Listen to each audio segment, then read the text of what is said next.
listeners. As you know, this is Measure of an Episode. Our continuing mission is to explore what makes a Star Trek episode a good Star Trek episode, and not just good TV. I'm Jonathan. And I'm Paul. And today we're discussing the Deep Space Nine Season 3 Episode 10, Fascination. Yes. The blurb was, the Bajoral Gratitude Festival, an annual celebration, is about to get underway, and both Kira and O'Brien await the arrivals of their love. Which is not what the episode is about. That's what the cold open is about. That's the cold open. I'm telling you, this guy did nothing but watch the cold opens, and he's like, all right, that's the episode. But I will say the prophets shined on us today, because we had a request from one of our listeners, Chet, to say our verdict at the start of the episode, and I feel like this episode justifies doing so. I think that we can say whether or not we felt it was a Star Trek episode or not, and go from there and kind of talk through the whole episode. Because as cheesy as this episode was, I totally support it. It hits all the criteria. It is a Star Trek episode. Well, okay. Well, wait a minute. So what is the scientific? What is the sci-fi element that is driving home all of the things that happen in this episode? Luoxana being an empath and her projecting her emotions onto other people and causing those feelings, however minute, to blow up on this person and have passionate feelings for a specific person. By the way, that's like the opposite of what an empath is. Oh, I know. Empaths are supposed to be able to read what you're feeling, not project feelings into you. Right, which we actually... It's kind of interesting that we're doing an episode about another empath after watching The Empath. I know. And both of episodes, we're like, that's not what an empath is. Well, it's like our random episode generator is messing with us. Tying them. Well, and without even basing it off the blurb, it's like our random generator watched the episodes and was like, oh, this will be a good one. Well, AI, it's a thing now. So I disagree. I don't think this is I disagree with the idea that is the sci-fi element that is gluing this whole episode together in terms of it being a good Star Trek episode, because it's addressed in one line at the end of the episode that handles everything, right? It's not a continuing thread from beginning to end. I mean, they all kind of do that thing where they start rubbing their temple like they have a headache, like nobody does in real life, and it only pays off with that one line that Bashir says when she's being examined. So that, in a way, is sort of the same thing as explaining something away in technobabble in a singular line, which we've agreed is not a good resolution to make it a good Star Trek episode. Yes, I will agree that having the MacGuffin just technobabbled away at the end, but this is like Interface, where they gave the technobabble explaining why LaForge could not be removed, but they had led up to it up to that point. And the same thing here. Like, it wasn't just these people were randomly acting crazy and then he goes, oh, it's a virus.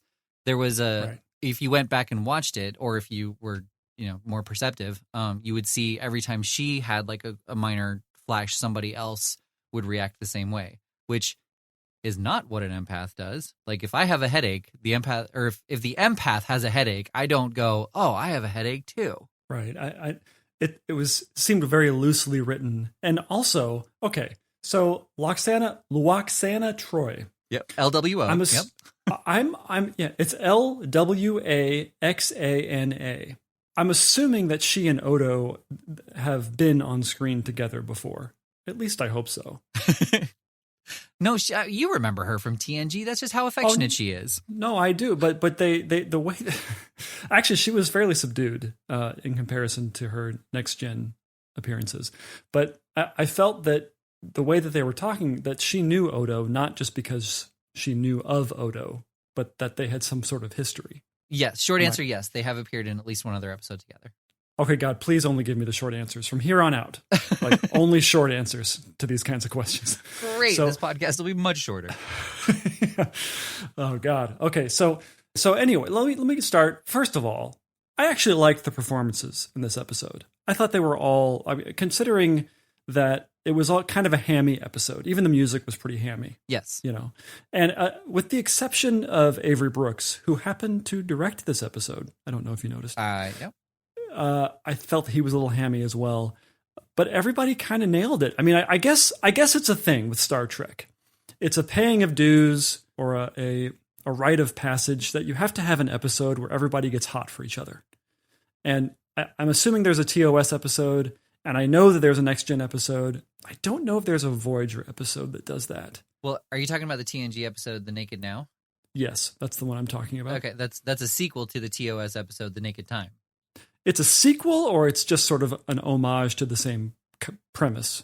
Well, I believe it's the same virus, and they talk about when it happened previously on the Enterprise with Captain Kirk as the captain. Okay. And okay. That's the episode where Sulu goes crazy and takes his shirt off and starts sword fighting everybody. Right. Doesn't he do that every other episode? I feel like he does that a lot. There's a lot of fencing and Sulu going crazy. Or Chekhov going crazy. One of them has to go crazy. Well, yeah, crew member does go crazy. That's standard Star Trek. Let's start from the beginning, shall we? Yes. So it starts off, and I actually was quite enamored with Jake in this opening scene between he and Sisko. And I was like, oh, I kind of like Jake. Like, he's not trying so hard. Like, you always felt like Wesley Crusher in terms of being the token kid on the show, that they're just trying really hard to be actors on Star Trek, I guess. He just seemed very subdued and subtle, and it was just kind of interesting to watch. It kind of turned into a shit show after that, like in terms of what the plot was, because I had no idea what the plot was going to be, obviously, because I read the blurb, right, and the blurb told us nothing. Right. The blurb told us the cold open. Actually, not even the whole cold open. Like, there was still a twist at the end that we didn't get in the cold open in the blurb. Well, they didn't want to ruin it for everybody. Right. Speaking to that dialogue, like Commander Sisko, his dialogue was clearly the exposition. But speaking from a parent's perspective, he read his line as if it was exposition. It was a little bit too here you go audience. But I've had conversations like that with my children where I am reiterating everything that, I'm like, hey, you've got to finish your homework because it's due tomorrow. You have a test the next day, and it's like, well, I'm not telling you, I'm telling your viewing audience. His dialogue, what he was supposed to say was something that a parent would say to their child. It just bothered me that the way he said it was like, I'm setting up the premise for this episode so you know what's happening. Yeah, I mean, they bounce back and forth with the expositional dialogue between O'Brien and the Doctor in that next scene where they're talking about sports again.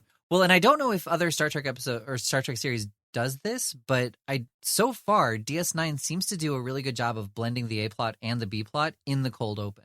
Yeah, I mean, there really isn't a B plot because it felt like it was all the same plot, just the different characters were participating with it. Well, except that Keiko and O'Brien never got afflicted by Luoxana's emotion spray. Yeah, I guess you're right. It's just, I mean, it just feels like that everything was wrapped around the Gratitude Festival, so it did seem like it was one plot. But I think that also is a testament to the writers being able to very seamlessly segue from the A plot to the B plot and have it not feel as jarring as it can, like when you're playing darts and having a civil war on your hands. Yeah, and it was written in such a way where it flows much better. I think that's because all of if we're going to consider the O'Brien storyline, the B plot, it flows in, they flow into each other very well. Right. That's probably because, as you said, it's all centered around this festival that nobody's ever heard of until this episode, yet all of the characters know it very well. Yeah. That's the problem. That's why you have that kind of expositional dialogue, because they have to make it seem like everybody knows what the hell is going on, even though this is the first time the audience is ever hearing about it. Right. Well, and it's funny, too, being season 3 and it being the third time that Dax and Kira have worked on setting it up. Like, why? Yeah. Like, just a throwaway mention because it's not happening on the day that the other episode is. Peldor Joy is coming up, or the Gratitude Festival is coming up, or like it just happened and, and we like had to go burn our scrolls. Or like, it's a line that you can put in that adds just world building and continuity and foreshadowing and reference, but it doesn't have to impact the plot at all. Like the Andorran bulls that was brought up. Yeah, you caught that, did you? I did. Just say bull, right? We get it. We get it. You're in space. We don't have to know that it's some other kind of bull. Okay, so Odo and Kira talk about the festival and the cold open, right? And they're employing this trope that happens in every other rom-com movie and a TV episode where somebody likes the other person and they obviously are trying to ask them out or to, would you like to come to the movie with me? And then the other person starts talking about their boyfriend, and the person who is doing the asking out gets disappointed and is obviously disappointed, yet the other character is totally oblivious to their disappointment. And that whole scene, like, it happens, like, I'm so bored with that scene. It just happens all the time. I mean, I don't know if this is because this is a 90s show and I've had it for 20 years to rest inside of my brain. No, I mean, it still happens. I feel like How I Met Your Mother downplayed it a little bit, but Friends was also 90s, so maybe that's not a good example. I'm trying to think if there's anything on the air right now that is kind of a rom-com. It probably happens in movies more than it does in TV, because now in TV, people are murdering each other, and that's the rom-com setting. Is that what I'm supposed to be getting? Is that Kira knows that Odo is into her and is just ignoring it? Or is she totally oblivious to him acting all weird? So I think at this point she is oblivious. There was an episode where, like, he does confess his feelings for her, and she's like, oh, you're so funny, or right, or if he just adores her from afar and everybody else knows but she doesn't. Well, he obviously likes her. Right. They made that very clear. Yes. Which again, they were so subtle about. Yeah. But yet the character has no idea what's going on. At least that's what I think we're supposed to believe. Right. So one of the other things that I wanted to say, when the shuttle lands and O'Brien and Kira are the only ones waiting for people to get off the shuttle, and there are other people who are getting off the shuttle. But there's only 3 people that come off the shuttle. No, there were a couple people who walked past them as Keiko and Bareil came off the shuttle. There were a couple shoulders, and O'Brien kind of just did a brief acknowledgement of them as they went by. So I was like, "There's no other relatives. Like, nobody's trying to. nobody cares, right? I'll just see you when you get to my quarters. Yeah. It's fine. Exactly. So in that scene, Kira and the sexy Bajoran of the week make out, and then they leave, and then for some reason, O'Brien is for some reason fixated on them. And I don't know if that's because it's sort of getting them going, like seeing somebody else make out is like, oh, right, like that's what I want to do in a minute when my wife comes out. And then the wife comes out, and she had a terrible trip, and she's like, a terrible time. It was the worst trip ever. And then Loxana comes out, and I was like, oh, that's why it was a bad trip, because Loxana was talking her ear off, right? That kind of thing. Right. Which does not pay off at all. I realized that the episode ended on the conflict. Like, it wasn't just a reveal of the guest character, which, was nice. It's always fun when, like, that person shows up. You're like, oh my gosh, it's them. But she was the conflict that had to be resolved. And usually cold opens will end on the conflict. And it was a very subtle way of actually ending on the conflict while still showing the guest star. Right. But it was kind of a head fake, because in terms of, at least for me, whenever Loxana is on the show, it's going to be some kind of, her sticking her nose where it doesn't belong. And which happens, obviously, but that's not the plot. It's not about her. She's actually quite subdued, like I said before. And so it's not exact. I mean, it is in retrospect that it's the A plot, the ending with the A plot, but only in retrospect, because I'm thinking, oh, the O'Brien, something's going on with O'Brien and his wife, right? Because they meet up, and he's kind of disappointed that she's not happy to see him, and his kid throws up all over him. It's just not a great reunion. But you're right. Good call. Thanks. So anyway, the episode is basically a Midsummer Night's Dream in Star Trek form. So she's going around causing people to fall in love with the wrong people. And Kira's in love with Bareil, who's in love with Dax, who's in love with Cisco, who's not affected, but his son is in love with Kira. And Right. then the doctor goes down to see somebody at sickbay for some reason, and he goes down with Kira. And when they get there, they start macking on each other. It was a weird thing to make Jake be hot for Kira for me. It's just a strange. Okay, but first of all, he's wearing the future, like the space equivalent of a Cosby sweater. Right? Yeah, he was. And yeah, and it the seemed whole like there was a episode. bit of like a pattern difference to represent a tie at the top. I was like, is he wearing a tie? Is that a tie? Well, if it was a tie, it was imprinted onto the shirt. Right. How have I not thought of that? Like, why, nobody cares, right? They're just gonna be like, oh, it must be a very slim tie that he's wearing, not knowing that it's just a picture of a tie on my shirt. So, okay, so he brings Kira. He's already fallen in love with Kira at this point. Yes. He brings Kira what looks to be what I thought was like some sort of food on a stick, Right? and he has his own. Yep. And it's either like ice cream or something. But then he just like they sit down and then he just sets it on the table next to him. Like he's like, I'm not going to eat this. Neither are you. Is it actually food? I assumed it was food, and I thought it was hilarious. I didn't see them set it on the table next to him. I saw him throw it on the ground to the side. He was like, I bought this just to talk to you. I don't care.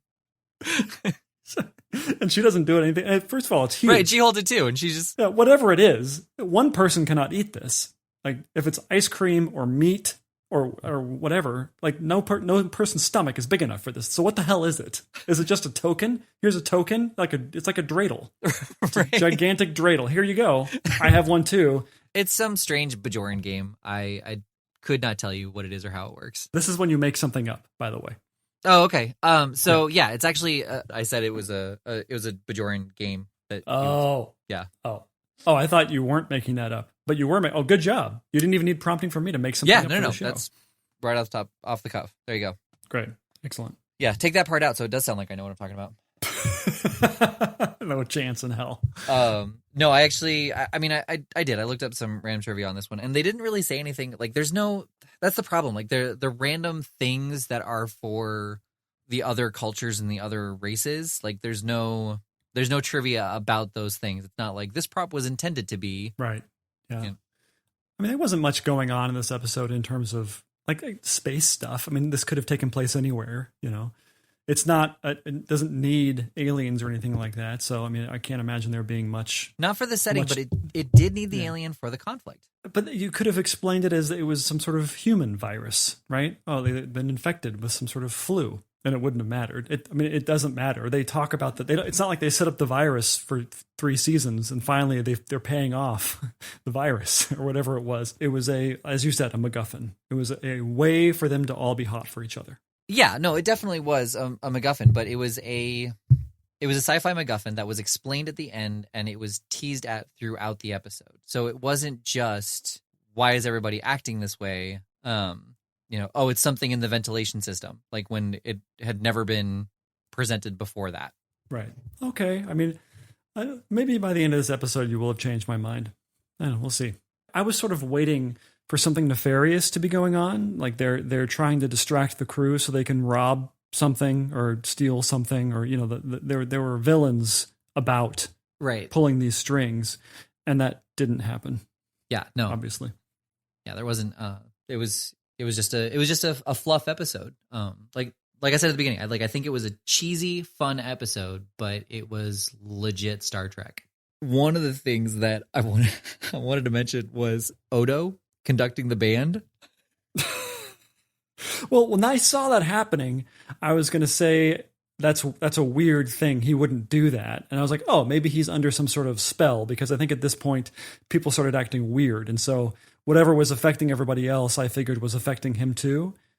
And that's not what happened. No, he was just the drunk guy at the party who stands too close to the band and pretends that he can takes sing ownership. along. Yeah. Yep. Yeah, exactly. The one thing that went completely unexplored that I felt like could have been some kind of Star Trekian element was that Loxana says she can't read Odo's mind. That's really cool because he's obviously a person with a conscience and emotions, right? Mm-hmm. He's not like Data. Right. He's a living being, although Data was living as well. Yeah. That's covered not, that. That's neither here nor there. Yeah. So I wanted them to talk about that. Like, why not? Right. Why not? Why can't Loxana? Why can't they read Odo's mind? And he's not a humanoid, so there's that aspect. Although Troy in Next Gen was able to read the minds and emotions of non-humanoid beings. Oh, that's true. And she was only half. So I think Loxana is full, whatever they call those. Betazoid. Betazoid, yeah. So I don't know. I was like disappointed that they didn't go further into that and just to explore it just a little bit. Right. Just give me something. Give me a little exchange where they talk about it. I Right. didn't get anything. Nothing. Zero. Well, and I think that is something that was covered previously, and I think that's part of her fascination with him. Like, I think that they did talk about it, but he was just like, I don't know why. Yeah. Okay, so there's a moment where Jake is running around trying to find Kira. Yeah. Where he's running through the promenade, and then he kind of slows down and turns a corner, and then Cisco grabs him aggressively and says, "Hey, slow down." And I was like, whoa, what's going on here? Did you notice this? No. Okay, yeah. Go back and watch it. It's obvious he was given the direction that you have to stop your son. He's going crazy, right? That's Right. the direction for Avery Brooks. Yeah. Or that was the direction he gave to himself. But the action that Jake was doing, like he wasn't running at this point. He had slowed down to turn a corner, and they just didn't meet up in terms of energy because like he had stopped and saw his dad, and then Cisco grabs him and just like starts shaking him by the shoulders. It's like, slow down. You almost knocked me over. There's actually a lot of sexual harassment in this. I feel like this episode cannot exist anywhere else than when it was made, because everybody's rubbing up on each other when they don't like want it, and they're kissing on each other when it's like obviously not something that anybody's interested in. Right. Yeah, I think after the Me Too movement, a lot of TV shows that had this kind of episode they just can't happen. But No. I Dream of Jeannie. There's so many TV shows that have an episode like this where somebody has the magical crush, for all intents and purposes, on another, and they love up on them in a way, where they are physically, literally hanging off them, and the other person is trying to manipulate their way out of their arms. Yeah. It makes me uncomfortable at this point. Well, and it's funny too because this episode, I feel, was actually the scene where they were being genuinely affectionate. Kira and Baral was the scene that I was the most uncomfortable with having my daughters watch with me. Yeah, because they were obviously about to have sex, right? And then she's just I'm out of here. Yeah, she's like, "Well, let's talk to you later." Yeah, it was very impolite of her to leave in that moment, in my opinion. Well, it was so weird for her to lay down in that way, let him lay down on her in that way, have this conversation, and then she's like, "Yeah, I'm leaving," and he's like, "What?" Like, he's like, yeah, he's legitimately upset about the turn of events. She's like, "Nope, got to go work on the thing, but I'll talk to you guys later." Right. Like, it was. I mean, to speak to that for a second, like, obviously, women are allowed to say no at any time.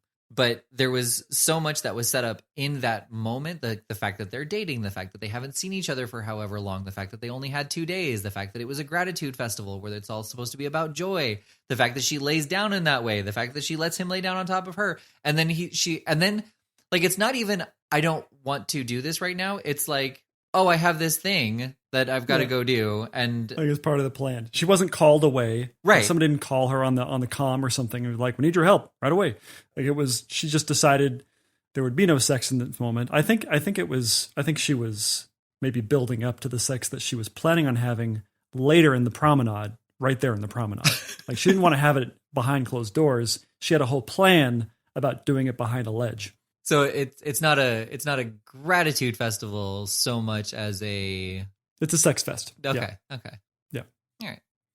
An F fest. What?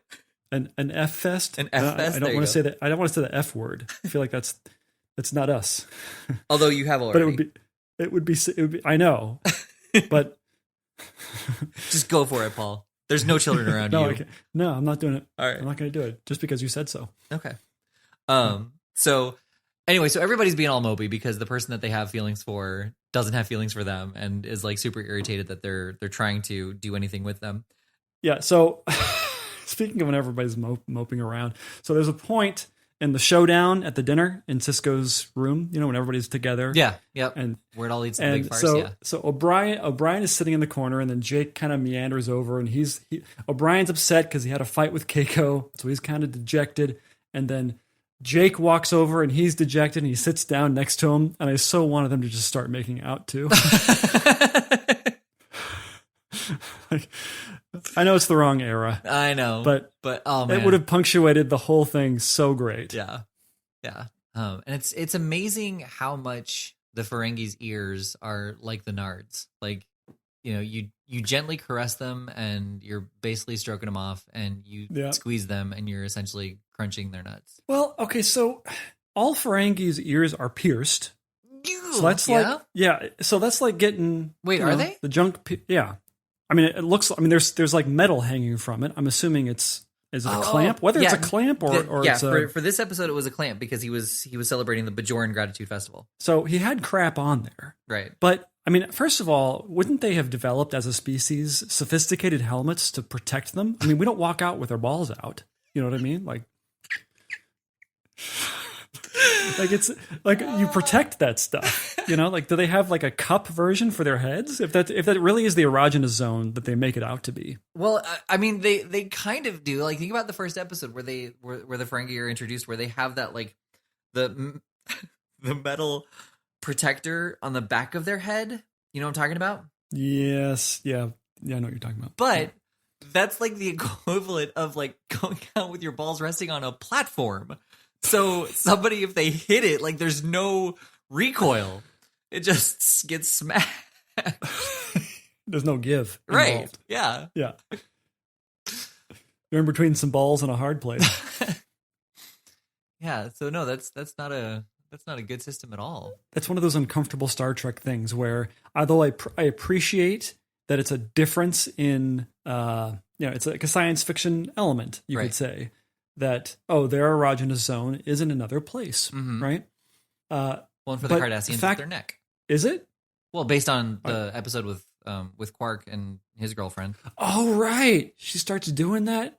Yeah. Oh, yeah, another uncomfortable thing. Why does it always have to be, like, kind of casual stroking? Like, it's not... And they're always, like, into it. They're, like, immediately into it. Right, it's casual. It's casual stroking, and the person... I mean, they're basically, getting stroked in public. It's a stroke fest. Right. An S-fest. Oh, so O'Brien gets, like, super irritated and storms off after Keiko leaves the table. And Quark starts doing the bartender thing of, telling him some other random either problem or situation. And it convinces O'Brien that he actually does have it really good. And, and he makes the choice to resign from Starfleet. And I couldn't tell, like, because Quark didn't smirk at all at the end. He gave a wide-eyed expression of, like, what a weirdo. I couldn't tell if he was secretly sort of giving him the answer, secretly therapizing with him, right, to lead him in the right direction, or if he was truly as uninterested as he was pretending to be. Yeah.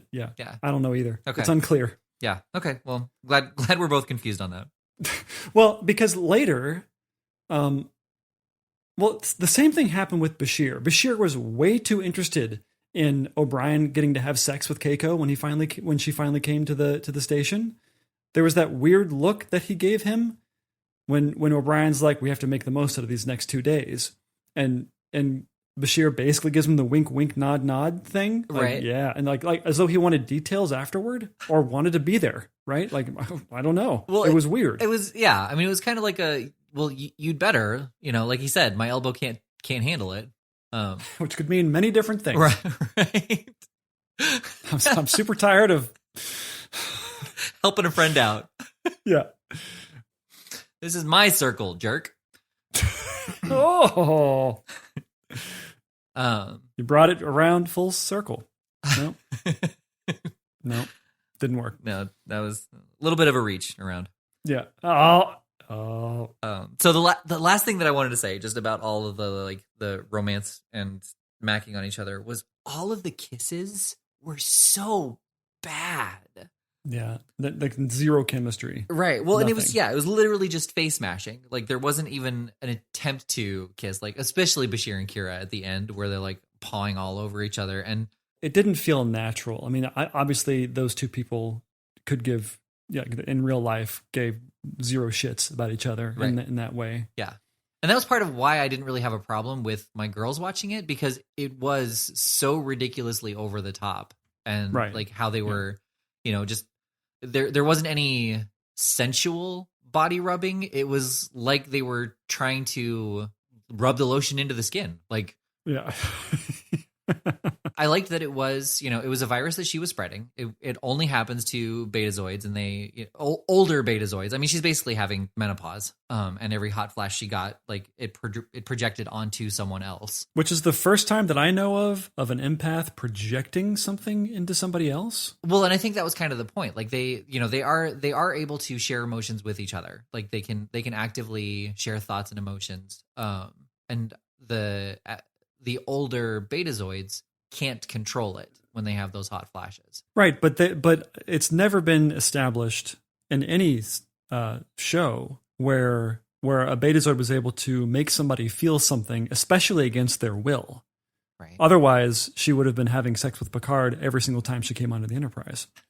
I mean, but it could also be something that is considered a major taboo in their culture. Does Loxana Troy strike you as someone who follows taboo? Either the game or the actual faux pas, the social faux pas. I think she'd be a big fan of Taboo, the game. Well, who isn't? It's just classic family fun. This episode has been sponsored by Mattel Bradley. You can buy it at any Starbucks for $239. No, I think, but I mean, there are some things like in society, in our society, like you just don't drop the F-bomb in public. Like it's, even if you don't care about society's rules and norms and that kind of thing, like you don't actively just shout the F word into Starbucks. But even still, she just strikes me as totally irreverent and somebody who just wouldn't give a shit. And also she had the hots for Picard, right? Absolutely. So I could see her in her own way, like behind closed doors, just trying it out, see what happens, right. Yeah, but I mean, maybe it is one of those things where like betazoids can tell, and having not only a betazoid but her daughter on the ship, if she tries to project like to get Picard to want to bone her, right. Right. Deanna would come along and be like, "Oh, that's not even by your choice, mother." Also, potentially an act of war to take over the mind of the captain the of Enterprise's the captain. Yeah, right.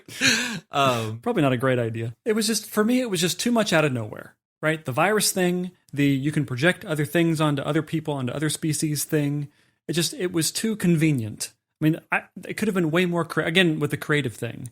Maybe it's not so much that it doesn't follow their criteria, but that it just seems very uncreative the way that they did it. I mean, you could come up with a million different ways to make this work, right? That could be where you have a tiny little B plot that you just kind of seed throughout the episode, that it's something technological, or they're passing through some kind of space, or the wormhole is farting, or who knows, something, right? That isn't just a singular line at the end of the episode. Oh, it's a virus. The end. Roll the credits. Right, but I do feel like there are other episodes where the problem is sprinkled throughout, and there are clues to it, and then they explain it away in one line, but it's just, it's either technobabble or it's something like this. But they've set it up throughout the episode that it's fine, that they don't really explain it until like the episode where everybody's disappearing off the ship, and you can't figure it out until Crusher's at the very end, and she figures out that she needs to jump through that wormhole. Like,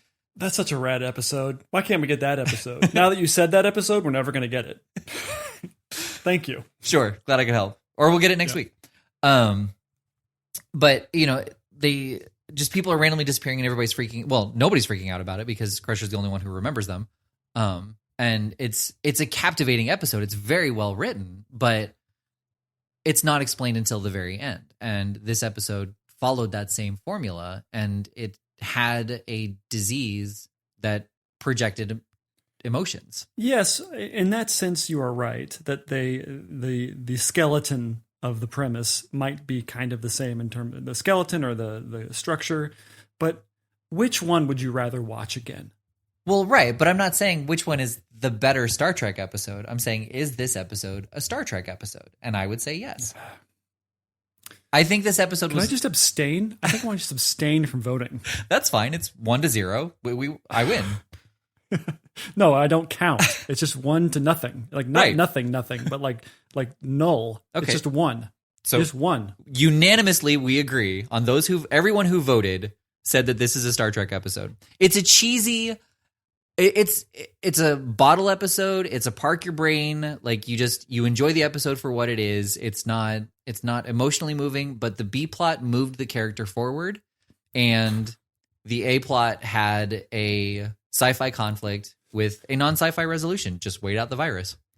I feel like we're setting the bar much too low, and I feel like you have an ulterior motive of wanting to designate Deep Space Nine. You don't want to eliminate Deep Space Nine entirely from this, and so you're grasping at straws, whatever that means. See, I don't think so. I think that this is a sandbox where, by and large, it was a political show, but every once in a while they had genuine Star Trek episodes, and some of them were better than others. They had fuckfests every once in a while. With the obligatory Star Trek rape. Automatically makes it a Star Trek episode. Right. All right. I don't know if I can totally agree. I'm going to abstain from either yay or nay, but you have partially convinced me that yes. No, I mean you're saying we set the bar so low, and yet only 2 out of 9 episodes, now 3 out of 10, because this is our 10th episode. 3 out of 9. So a third of the episodes so far have justified being an actual Star Trek episode, and our bar is set so low that only 3. Our random episode generator has also become sentient and also an asshole. Yeah. Well, we got a lot to go, and we've only had 1 next gen episode. Yeah.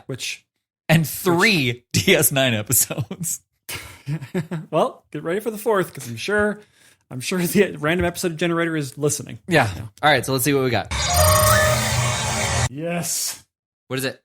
Voyager. Season 2, episode 20. Original air date March 13th, 1996. Investigations. Paris leaves Voyager and joins a Talaxian space convoy. Neelix helps smoke out the crew member who has been passing Federation secrets to the Kazon. So right there, they're giving us the A plot and the B plot in the blurb. How about that? Yeah, that's probably the best episode. blurb we've had. Yeah, so far I would agree with that. Yeah. I remember nothing. I know that Paris occasionally goes on adventures by himself. Yes. Or I'm just remembering this one and thinking that he does this all the time. Right. Because you watched it over and over. It's your favorite one. Right. And boy, am I excited that Neelix is going to be the lead of the B plot. Maybe not. Maybe we don't know. Yeah. But only probably. one way to find out. Let's go watch it. Yes.